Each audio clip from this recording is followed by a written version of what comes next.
In December 1900, the North Atlantic Ocean was uncharacteristically merciless. Off the western coast of Scotland, surrounded by razor-sharp rocks and violent swells, lie the Flannan Isles. On the largest island, Eilean Mor, stood a brand-new, state-of-the-art lighthouse. Its powerful beam was built to guide ships safely through one of the most treacherous maritime passages in the world. But on the night of December 15th, passing ships noticed something deeply wrong. The lighthouse beam, which should have been sweeping across the Black Ocean every few seconds, was dark.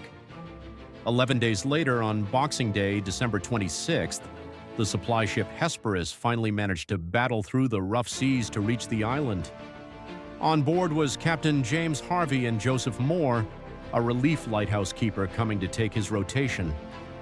As the Hesperus blew its horn and fired a signal flare, the men expected to see the three resident keepers, Thomas Marshall, James Ducat, and Donald MacArthur, running down to the landing point to welcome them. But no one came. No flag was raised on the flagpole. No supply boxes were prepared for pickup. There was only a suffocating, unnatural silence. Joseph Moore rowed ashore alone and climbed the 160 steep stone steps leading up to the lighthouse. The heavy iron entrance gate was closed. The main door was shut. When he stepped inside, the atmosphere felt unnaturally heavy, as if time itself had stopped. In the kitchen, half-eaten food sat on the dining table. A wooden chair was knocked over onto the floor as if someone had leaped up in a sudden state of sheer panic. The kitchen clock on the wall had completely stopped ticking. Moore searched every room, calling out the names of his friends and colleagues. No one answered.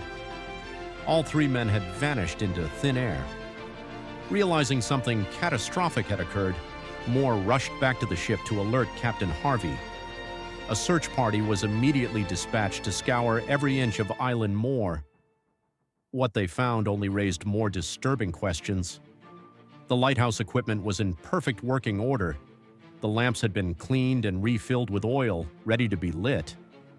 Two of the three oilskin coats, the heavy waterproof jackets worn by keepers when venturing out into bad weather, were missing from the pegs. But the third coat remained hanging in the hallway. This detail chilled the investigators to the bone. According to strict maritime regulations, one keeper was required by law to remain inside the lighthouse at all times. Furthermore, no experienced sailor would ever step foot onto a freezing, windswept Atlantic cliff in the dead of winter without his protective coat, unless he was forced to flee in a matter of seconds. Then the search party found the lighthouse logbook. The final entries, written by Thomas Marshall, left veteran sailors deeply unsettled. On December 12th, Marshall wrote of severe, terrifying winds the likes of which he claimed he had never seen in 20 years of service. He noted that James Ducat was strangely quiet, and that Donald MacArthur, a tough, battle-hardened veteran sailor, was crying. On December 13th, the entry stated that the storm raged on and all three men were praying, and the final entry, logged on the afternoon of December 15th, contained four simple words: "God is over all." But here is the most terrifying part of the mystery. Telegraph and coastal weather reports from the mainland confirmed that the ocean was completely calm on December 12th, 13th, and 14th. There was no storm near the Flannan Isles on those days. The severe winds and violent weather described in the logbook existed only around the lighthouse itself, or inside the minds of the men trapped on the island. What could have driven three experienced, mentally stable men to tears and desperate prayers during a calm sea? The official investigation, led by Robert Muirhead, concluded that a massive freak rogue wave, a giant wall of water reaching over 100 feet high, must have swept up the cliff at the landing platform, washing all three keepers into the freezing Atlantic Ocean simultaneously.